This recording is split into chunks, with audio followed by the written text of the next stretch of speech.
Dear participants, I would like to welcome you in our session today. My name is Natalia Belikova. I represent Press Club Belarus, which is an umbrella organization for all independent media publishers from Belarus, now working from abroad in exile, but working with audiences inside Belarus. It will be a workshop rather than a panel, so you will hear very exact and concrete solutions that two media outlets are implementing to reach hard-to-reach audiences inside Belarus. Before we start, I would like to share 3 facts with you about Belarus. The first one is repressions have never stopped after 2020, after the protests in Belarus, and are still ongoing, and the country is transiting into a totalitarian state. Second, media consumption and journalism as profession is a criminal offense. Both of this is criminalized, which has drastic consequences on society. And the third fact is more positive, because despite of all these challenges, Belarusian media still retain the focus and trust of the audiences inside Belarus. More than 25% regularly consume independent media and trust them. Now I would like to refer to some housekeeping rules for our workshop. I will give the floor to our 2 speakers from Nasha Niva and from Zerkala, and then it will be followed by Q&A session. So feel free to ask your questions. I'm not sure if there are microphones. If not, then I will repeat the question so that the audience that is joining us online can also hear us. Before I give the floor to Nasha Niva, to Nastero, the director of Nasha Niva, I would like to ask the audience, could you please raise your hands, those of you who are on TikTok? Okay, not that many of you. If it was in Belarus, it would be 6 million out of 9. With this, I'm giving the floor to Nasta. Please, Nasta, the floor is yours. Hello everyone, my name is Nasta Rouda. I'm the director of Nasha Niva. It is one of the oldest and one of the biggest media outlets in Belarus. We have 180 years old already. So, how Nasha Niva reaches audiences inside Belarus? It is a very tricky task for us, so let's talk about this. Just imagine about the situation in Belarus. So, our website has been blocked in Belarus since July 2021. 2 of our editors have already served time in prison, receiving more than 2 years. Since July 2021, we have relocated our team from Belarus, so now no journalist working from inside. We are recognized as an extremist formation. It means that all our editors, journalists may go to prison for 7 years. But not only them, it's also about our readers, our heroes, our subscribers on social networks, and also our people who donate to us via Patreon, for example. All of them may go to prison for promoting extremism. Russia blocked our website and excluded it from Yandex news service, which is very popular in Belarus. Even Google is pessimizing NashaNiva.com, so just imagine. Not the regime is a problem for Google, but our website, because algorithms think that something is wrong with us if our website blocked in Belarus. So, how do we reach our audience in Belarus? It's hard to believe, but our audience grown significantly since 2021.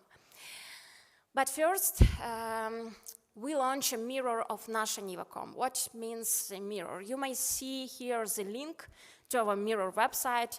You can't see this Nasha Niva or something, so it's like a D1, A9. So with these links, people in Belarus may read us without using VPN services. It's how it works. And if security forces block this mirror, we, at that moment, create another one. So it's like a game with security forces. After that, we began to develop our channels on the most popular and safest platform inside Belarus. But first, let's take a step back. I want to tell you about Telegram Messenger. it was a really important platform for us in 2020 when millions of Belarusians use this platform. I must say that in 2020 and 2021, before and after the presidential elections in Belarus, it was the most popular platform in Belarus, so we use it. And during this protest, the audience of this Telegram channel, Nasha Niva, grown 10 times from 10,000 subscribers to 100 subscribers. So month, and we get those big audience. But after that, security forces start unprecedented repressions against subscribers of our channel, and not only our channel, but all independent channels on Telegram. So it's now the most unsafe platform for Belarusians inside, because security forces may check your phone at any moment, and if they will find Nasha Niva subscribers or something like this, bloggers, media, they may, you may go to prison.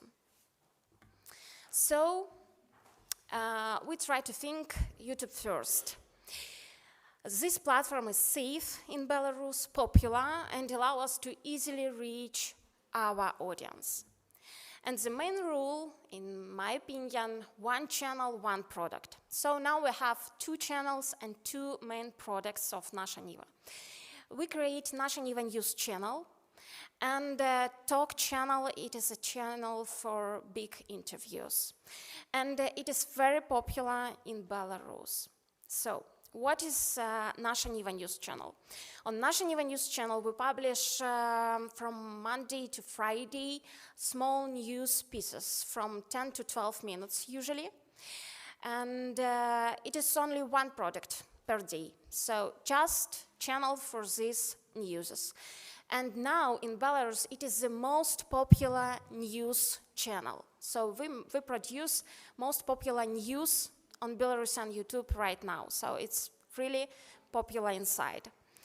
And there is some numbers, for example, the most popular videos and just the last one. And I must say that the audience age, it's 45 years plus. And near 90% audience watching us from inside. And why is our news so popular? It is hard to say. I think it is different factors.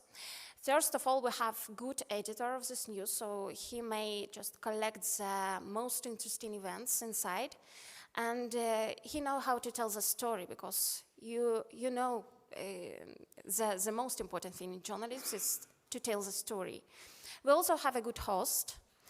But there are another factors. For example, in Belarus, right now, we have not a single non-state television channel. So people inside country may freely watching only propaganda on TV, from Lukashenko or from Putin. So we gave another point of view, or just alternative for people inside. So I think that is why so popular right now. And we just produce the TV channel for people who previously watching TV for many years. It is why our audience is so old. So I think that's the point. And Talk channel. It is a channel for interview. I'm the host of this channel, so we produce very long conversation 2 times per month. And I may tell you that this is one of the 2 most popular YouTube show in Belarus today. So it is really, really popular right now, and I think it is also about format. But this channel, it's for different audience. For example, I know lawyers, historians, university professors, who watch, businessmen also, who watch this channel regularly. So it is for people who want to think and who want to understand processes in country deeply. And there are a little bit less audience inside, 70% 3.4% in March. And I think it's because this video very interesting also for Belarusian diaspora who now live abroad. And of course, TikTok. If you think that this platform is for teenagers and for funny videos, so you are wrong. Now everyone in Belarus uses it. And it's grown significantly. So if at the end of 2023 we had 1 channel and 2-3 million views per month, so now we have 4 channels and more than 40 million views in March. So this is very popular platform, and for audience who support Lukashenko and who don't support Lukashenko, who support Russia and who don't support Russia. It's this platform for everyone, for teenagers, for grandparents. So it is how you easily may go to your audience and how to reach audience also. And why it is also important for us. It is safe. As YouTube, you don't need to have a subscription at all. So if you live in Belarus, the platform will show you us. And the algorithms give you an opportunity for a quick start. So if they see that you produce original content, they will promote you. So it is also very cheap if you will compare it with YouTube production, for example. And also you might just take your YouTube channel and cut videos for 10, 12 small videos and publish it on TikTok, and you will get a new audience. And millions of people will watch you here. So it is our way, and maybe it will be also interesting for you. So, what are we producing for TikTok? We do what we do the best, the news. And it is very popular format on TikTok. Not the funny videos, not the humor or something, just news. And people really need it, at least in Belarus. But what is the most important is to think in exile as if we were still living in Belarus. So for us, it's a main, it's a tricky, but we try to do this. And I think we do it good. Yeah, so now in Belarus we have no independent media who may write about politics. So only abroad you can do this, and we do it for people in Belarus because now more than ever people inside need us and need a truthful information. So yeah, we give it to them on all platforms. We can do it. Yeah, so thank you.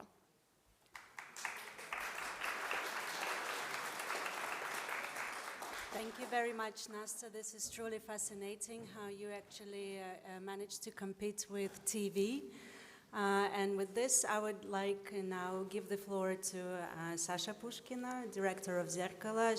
They have a different strategy in reaching hard-to-reach audiences. Sasha, the floor is yours.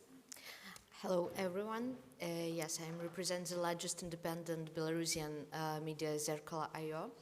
Our project was launched after authorities destroyed the famous Belarusian media Tudbai after president elections 2020. Our team moved abroad to Kiev and launched this project, Zerkala.io. But after war was started, we moved to European Union, and now we work in exile. We're based in Lithuania and Poland, and have a staff near 59 employees in our editorial and back office. What about us? We have a similar situation like Nasha Niva. Oh, sorry. We was blocked in Belarus in our first working day. After that, we was blocked in Russia after war was started. So we have status of extremist formation and a few criminal cases. So yeah, situation is difficult. But our audience, it's near 3 million unique users per month. It's 44 million views per month by data in March 2024. Only on the website, but we are multi-platforms media. So we don't have a different strategy. We are working with any platforms which helps us to reach our audience. So we have 2 TikTok accounts now.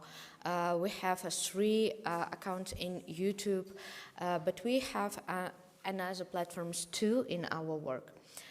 So you can see that we have 37 million video views in TikTok in March, 28 million video views on Instagram, and 5 million video views on YouTube. In details, our audience look like it's this slide in March. And about our source, the main source for us now it's, of course, social media, a special Telegram channel and Instagram channel. It's more popular in Belarus now. TikTok too, but it's traffic source which create audience in our website. So without platform. Our audience age and gender look like this, but maybe middle audience gender it's 50-50, female and male, but March little bit different. Geography. We focus on audience inside Belarus, so we can recognize Belarusian audience like 52%, but we have a hypothesis that the rest of the world it's users of VPN services. So we think it's more than 65%. It's a Belarusian audience, and it's our goal to save this audience who now live in Belarus. 3 million unique users. It's a really great audience. It's huge numbers because at the same time in Belarus live 9 million people. So I think we did really great job. Quality of reads. So every month we doing like 2,000 articles and adaptations. Look like this. I think it's 2,000 for every platforms. This is our social media accounts. Video accounts, and very I think it's a main in our work. It's Net Promote Score. It's our reputation. It's loyalty from our audience to us. We have a rate 68, but at the same time, Netflix it's not a media, but have 67 point in this rate. So I think the Belarusian audience understand that we doing really good job for disinformation and of course trust of so our audience trusts us. And I want to tell you about our solution. It's an unblockable mirror. What situation we have now? So we are blocked in Belarus. We are blocked in Russia. Any connection with media, any communication with media are criminalized in Belarus. Some people used the VPN service, but we think it's not very popular in Belarus, and we can't work with this data because we don't understand which audience we have from VPN. We're using the mirror links, but the authorities can block our mirrors like main domain. So now we have a situation. The authorities blocked 150 our domain. So we needed another solutions. And we, together with Tech Hub, it's a project by Press Club Belarus, developed the unblockable mirror. So its solution help us to do this work and find the way to our audience more comfortable, more simple, and more cheaper for us, not for our partner. How it works? We storaged the copies of our site on Google servers. So authorities can't block the Google stores because it's will have the consequences, sorry. Yeah, and its influence to all of countries. These solutions, these solutions are very comfortable for us because we don't need any technical. Not for us, because we work like laboratory for this project. But for another media, it's really comfortable because you don't need any technical knowledges, you don't need access to critical infrastructure, and it's free for media. And I think Natasha can tell more about this project, why it's free. But you need only 1-2 days, and these solutions will work for you. Because now we have some solutions from another partners, for example, Reporters Without Borders, but our authorities blocking these mirrors links very quick, and it don't work very well for us, for Belarusian media. Maybe in another country it's good solution, but not for us, because our repression's more difficult now, with maybe more special solutions for this website like Belarusian independent media. So, Natasha, can you tell more about this project? Yes, it's my pleasure. It's a project that provides shared services for all of the pool of Belarusian independent media. The issue is that very few newsrooms, given the cost of production or IT development of different solutions, they're very costly. Very few have specialists within their newsrooms. So the idea was to create a solution that one solution would fit all. And we are actually just started rolling out this solution for the entire community. We're not like rolled it out and, just say everyone go on and, immediately embark on this solution. We are rolling it out in stages. To also, for us, it's very important to see user feedback, how it's working, what maybe challenges are to adapt the solution to further. But right now we have 12 media that are benefiting from this mirror service. And we will not stop there. Once we have covered the Belarusian community, we are also thinking of making it available to wider communities across the globe who also face with similar challenges. But this, I think, as for the Tech Hub solution, this is as much as we can tell right now. It's still a work in progress, and we really hope to improve it in the future. I would like to underline one important feature of this solution is that it's almost impossible to block it. So it gives you all the time access to the content of this media. And another important thing, it allows media to have continuity and with assessing their statistics, because when you have different mirrors, it breaks down your statistics, you're losing understanding of what is happening with your audience. This solution provides a comprehensive and inclusive outlook on your audience counters. Sasha, would you like to continue? No? Okay. Maybe questions. Okay. I would like to give the floor to questions, because we thought this would be, rather than a panel, us presenting, we would really want it to be a dialogue, because I'm sure you all have lots of different ideas what we are talking about here.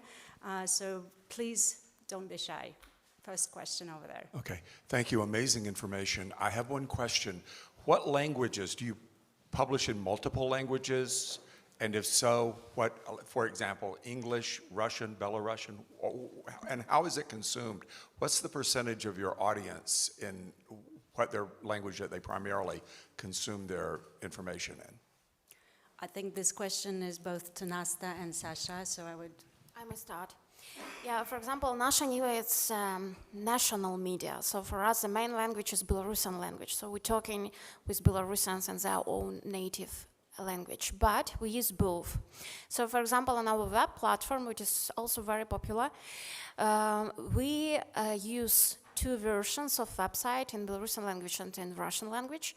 But I think that Belarusian language is main version. So we have near 63% in Belarusian language and 30, 33, 35, like 2 part and 1 part, like something like this, right now. So Belarusian version is more popular for us on the web. And also on our main social networks with brand Nasha Niva, we also use Belarusian language, just one language, on social networks. But we also, for example, on TikTok have 2 channels in Russian language. And I have to say that it is much more popular than in Belarusian languages. So we have now 2 channels and in Russian language, and it brought us more than 30 million views per month. And we have 1 channel in Belarusian and Russian language, and we have 1 channel just in Belarusian languages. And on YouTube news, we produce this in Belarusian languages, and it is very popular. We don't have Russian language on YouTube, and on Talk channel we use both languages, because if my hero speak in Russian, so it's okay. I will ask him in Belarusian language questions, and they may talk to me in Russian language. So for us, it's like normal. Thank you. We are producing content on Russian language. But we have both version, Russian and Belarusian, in our website, but only 30% we translate in Belarusian. All of our social media in Russian.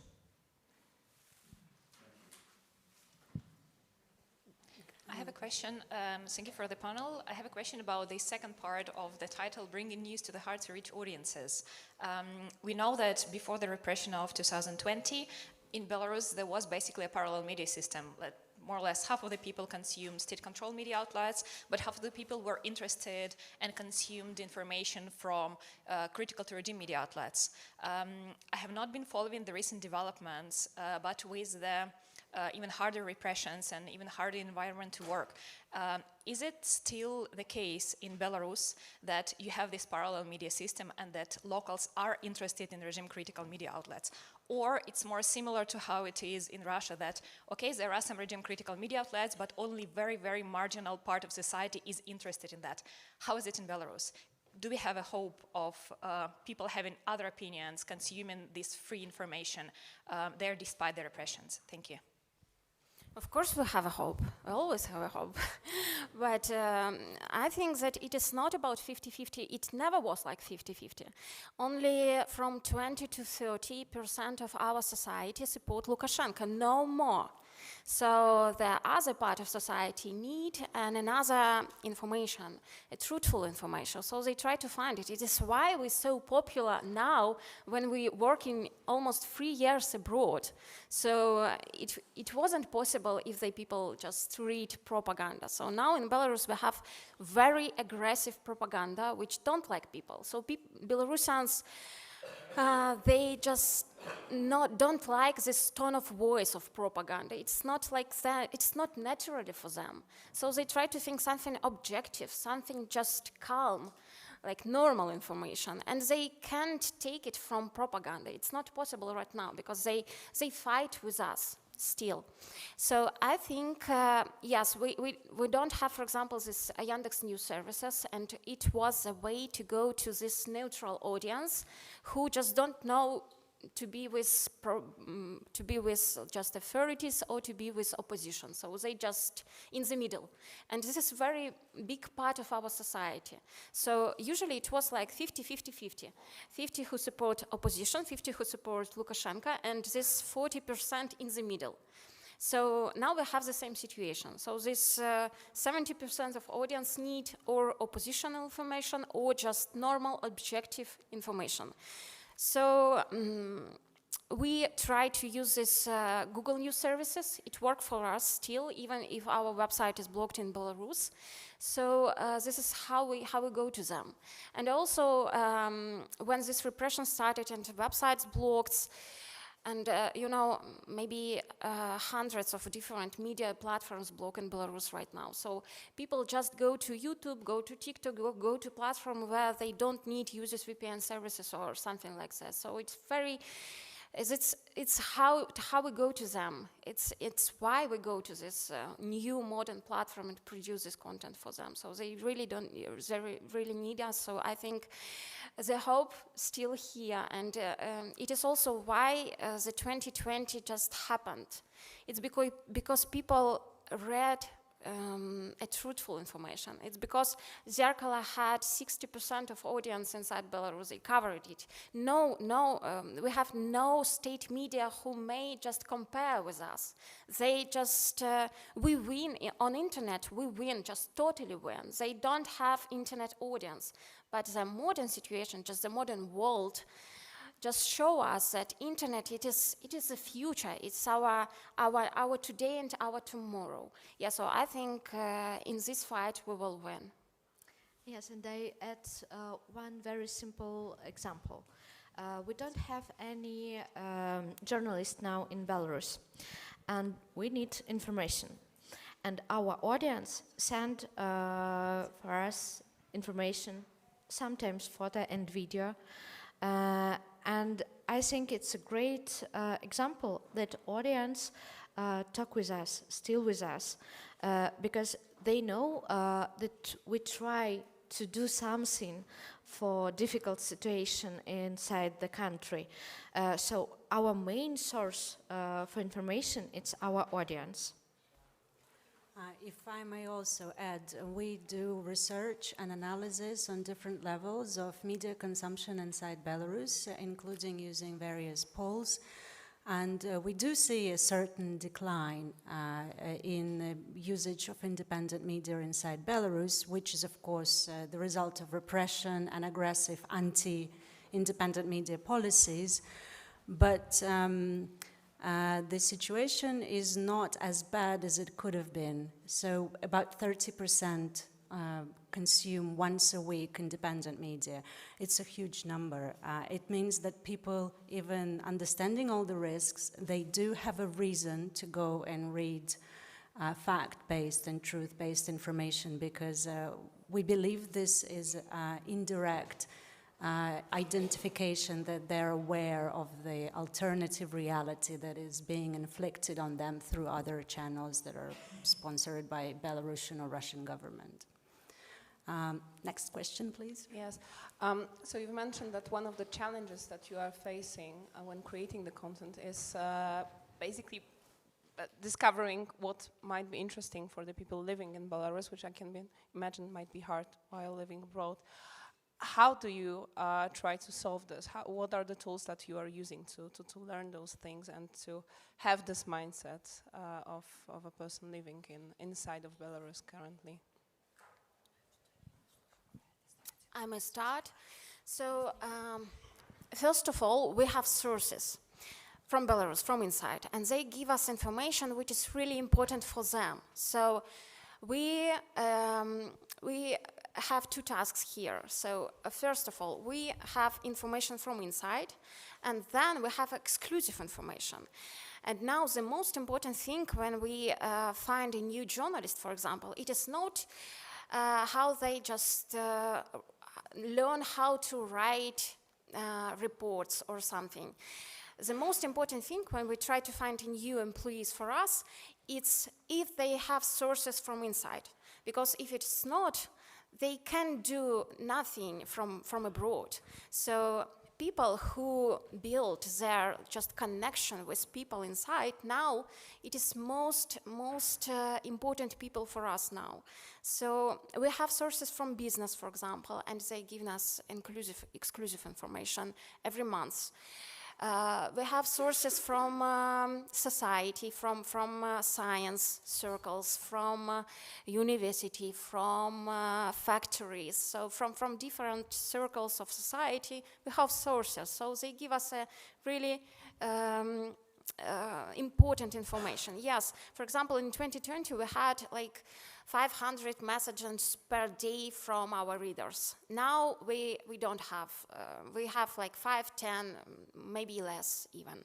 So, but we still have it, but and more important, what we can find by ourselves. So we have to build this truthful connection with our heroes. And what is very important to know about Belarusian journalists right now, we don't print the name of our journalist. It's not real names. We don't print the name of our heroes because they may go to prison. So it is very anonymous journalism. So we do it because we don't have another way. And it is still work because before 2020 we built trust with our audience and now they believe us, even we don't print the names of our sources or something. We just write that we have source. We cannot tell you the name of the source because he will go to prison like immediately. But we print the information. It is the most important thing for people inside. Yes, Nesta said the main tools, but I add some way to find some information. For example, we are doing monitoring of social media, especially TikTok. For example, we're working with Bank of Judgment Solution. Yeah, Bank судебных решений. It's very interesting topic among our audience, we named this telephone terrorism. We're calling to authorities and tell our questions or questions from our audience and writing this answer in our website. It's really very popular among our audience. And I just may add that you cannot tell the authorities and say that I am a journalist from Nasha Niva, so they don't talk to you like because you are extremist. Citizen. Yeah, you talk like, hello, my name is Nasta, I'm living in Molodechno, and please tell me, I really want to know, I'm just regular citizen, so just tell me something. And after that we print like, one of our readers called to this guy, and so yeah, it's crazy, but it's how we work. We have a new instructions for our journalists. Oh yeah, and a very safe way to take some comments from Belarusian experts who now in Belarus. It's a situation when you talking with this expert, and after that, expert publish their answer on their, for example, Facebook, and you take this information to your media. Thank you very much. It's very nice to see you here. I'm covering Eastern Europe for my newsroom, and very often I have to go to Nasha Niva, and I think that you are doing a great job to communicating Belarus. But again, the language issue, it's mainly, I have to access it in Russian, for instance, and the English language coverage is, for Belarusian media in general, is lacking. And I feel like there is this gap of explaining Belarus to English speakers or to foreign audiences, because when you go to international media, big newsrooms, the coverage from Belarus is very similar, always like, oh, 3 more people were detained because of their activism or supporting Ukraine. It's always the same stories with a different headline. Or the other thing, just like framing the entire country from Russian ally perspective and angling the story from the Kremlin perspective. Do you think you could do, what could you do to provide with local voices to give this local perspective in other than Russian or Belarusian language to explain what is happening in your country for the people who doesn't know any of that languages? And do you have any strategy or any goal to do something in that direction? What would be the plan? Yes, we have a partnership in local media, for example, in Poland, with Gazeta Wyborcza, and sometimes we wrote the materials for this very big media inside Poland. And we have the similar partnership in another country, for example, in Germany, because we think that if we produce the content on English, we must reach this audience and this relationship with audience. But I think our way to have the partnership more simple for us, because we don't have a lot of source for new journalists on new platforms, because now we not very sustainable, because our budget is on 90% from donors support. So for us, every person, every project, it's a very big goal, big task. So we choose the most simple way. And we're also thinking about it, but it is also a lack of sources and a question of sources. But what we think is maybe we will create a Twitter in English, because in Belarus Twitter not popular. So if we will do it for an audience. And also, I don't know if you know it, but for example, Franek Večorka, Hanna Lubakova, Svetlana Tikhanovskaya, they have very popular Twitter. And it is just thanks to them we have this Belarusian voice abroad. So yeah, we understand that it is important, but for us it is the question of sources. Yeah, just. And not only sources like money, but also people who may do it. But I would like to say that this is a very important question, because also the overall political support for the people of Belarus depends on how well Belarus is covered by the international media. So with this, we are using opportunities like this to flag the issue and also to invite foreign media also to look deeper into issues, because there is very little chance that we will receive, huge amounts of funding to be able to compete with all the English language media with Belarusian stories. So it's also an open invitation to all in international media to come and work in partnerships. And we do have good stories. It's not just all dark and black. But many thanks that you cover Belarus. It is very important for us. Thank you. We have time for 2 more questions. Yes, please. Okay, it's me again. You told a lot about how you learn from people who have sources inside of Belarus. Thank you very much. But I was also wondering, how do you kind of look into response to your materials? Because I quickly went to Nasha Niva and I saw that you, for example, have reactions and commentaries, and I'm wondering, like, do people use those? Like, what is your way to learn this is how people reacted to the article that we just published? Are you asking about answering audience? Yes, how the audience reacts, how it answers to you. Yeah.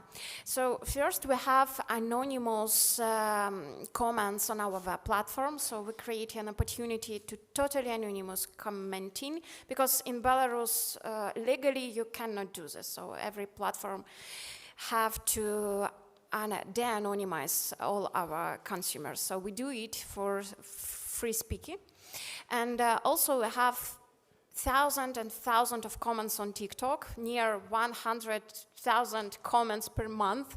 It is not possible to read everything, but sometimes when we're just trying to understand what's in mind people, it is very interesting, because on TikTok, for example, we have many comments from audience who support Lukashenko or Putin, and we may better understand how they think and respond to that.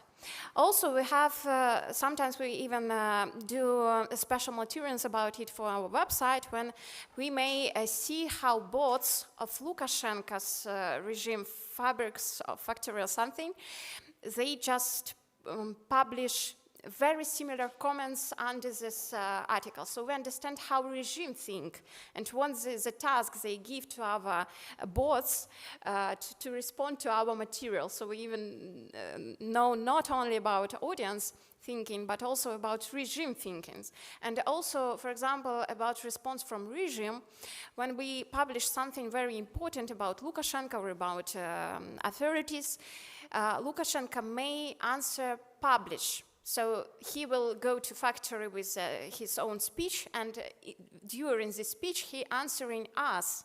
So we understand that they really read us and try to react, because he also understands that people inside reading us, and he understands that it is important, because it is how people will think and what they will do. So yeah, I think we really do good. And also very popular platform for comments, YouTube. I think now it is like 3-4 years ago was website platforms, now it is YouTube also. And I think we created the pattern of communication with our audience when we have elections, president elections in 2020. And now we save this pattern of communication, and this feedback from Telegram, for example, help us to take this information from our audience, because for our audience it's very understandable way to communicate with us. One last question before we end our session today. I have a very brief comment, and maybe after it somebody else would like to ask the question. About the colleague's question on the English language sources on Belarus, there is a Ukrainian media outlet called The Kyiv Independent, and they have a newsletter called Belarus Weekly, where they cover top-level updates from Belarus that are relevant in regard to Russia's war against Ukraine. Why Ukrainian journalists, English language journalists, are spending their resources to cover another country. They also do it in the time when there is a air attack on Kyiv, but they still do this Belarus Weekly, because if Russians manage to talk Belarusian regime into entering the war on the full scale as well, then Ukraine would have bigger problems. That's why Ukrainians are also closely covering and observing what is happening in Belarus. That's why I look for Ukrainian sources as well, for example, the Kyiv Independent. One last question. The lady was first. 2 minutes.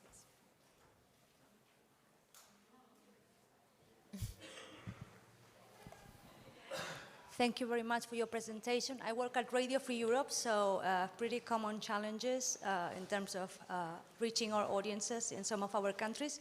I would like to know if you have any, or you have thought about any strategy or contingency plan in front of the possibility, real possibility, that some of key platforms such as YouTube is blocked, We had a president at the start of the year during the New Year's speech of. Yeah, I understand what you're talking about. Yeah, security forces just block YouTube totally. YouTube like a platform when Tikhanovskaya make her New Year's speech. Yeah, so this was the first precedent, and it longs no more than 20 minutes in Belarus. But it is a precedent. I talked with Russian specialists, and they don't think that it is possible in the near future. So they will have Putin and Lukashenko that will have an instrument to block YouTube at all. But they learn how to do this. Maybe sanctions will just stop them because it is a lack of